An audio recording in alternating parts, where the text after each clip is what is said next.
Time ఇప్పటి వరకు ఉన్న టాప్ 6 బ్రేకింగ్స్ను ఒకసారి చూద్దాము. ఫస్ట్ బ్రేకింగ్ కాసేపట్లో చిరంజీవి తోటి వేరువేరుగా నిర్మాతలు అలాగే ఫెడరేషన్ భేటీ కాబోతున్నారు.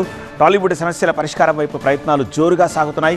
మెగాస్టార్ చిరంజీవి తోటి మరికొద్ది సేపట్లో నిర్మాతలు సమావేశం కాబోతున్నారు. సాయంత్రం ఫెడరేషన్ నాయకులతో కూడా చిరంజీవి భేటీ అవుతారు.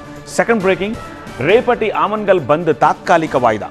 మార్వాడి గోబ్యాక్ అంటూ నినదించిన ఆమన్గల్కు చెందిన కిరాణా వస్త్ర వర్తక సంఘాలు రేపటి బంద్ను వాయిదా వేసుకున్నాయి. మార్వాడీలతో చర్చల తర్వాత ఆమన్గల్ బంద్పై నిర్ణయం తీసుకుంటామని వర్తక సంఘం ప్రతినిధులు చెప్తున్నారు. థర్డ్ బ్రేకింగ్, ధర్మవరంలో నూర్ను జ్యుడిషియల్ కస్టడీకి కోరనున్న పోలీస్.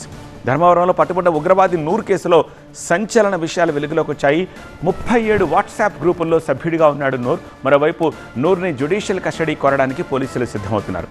ఫోర్త్ బ్రేకింగ్, కాసేపట్లో ఓటు అధికార యాత్ర ప్రారంభించనున్న రాహుల్. 16 రోజులు 20 జిల్లాలు 1300 కిలోమీటర్లు. బీహార్లో ఓటు అధికార యాత్రను కాసేపట్లో రాహుల్ ప్రారంభిస్తారు. ఎన్నికల కమిషన్ చేపట్టిన ఓటర్ల జాబితాలో ప్రత్యేక సవరణకు వ్యతిరేకంగా రాహుల్ ఈ ర్యాలీ చేపడుతున్నారు. ఫిఫ్త్, రాహుల్కు కౌంటర్గా ఇవాళ కేంద్ర ఎన్నికల సంఘం కీలక ప్రెస్ మీట్. రాహుల్ ఇప్పటికే చేసిన ఆరోపణలకు కేంద్ర ఎన్నికల సంఘం గట్టి కౌంటర్లు ఇవ్వడానికి రెడీ అవుతోంది. ఎస్ఐఆర్పై ఈ మధ్యాహ్నం 3 గంటలకు సిఈసి తొలి మీడియా సమావేశాన్ని ఏర్పాటు చేసింది. ఓట్ల చోరీ అంటూ ప్రతిపక్షాలు చేస్తున్న ఆరోపణలపై ఈసీ ఏం చెప్తుందన్నది ఇప్పుడు ఆసక్తికరంగా మారింది. ఫైనల్ బ్రేకింగ్, కశ్మీర్లో కథువాలో క్లౌడ్ బర్స్ట్, 4 మృతి. సో అక్కడ క్లౌడ్ బర్స్ట్ జరిగింది. సో ఆ క్లౌడ్ బర్స్ట్లో 4 మృతి చెందారు. ఈ మధ్యకాలంలో జమ్మూ కాశ్మీర్లో అనేక చోట్ల కిస్వాడ్లో ఏం జరిగిందో కూడా చూసాము.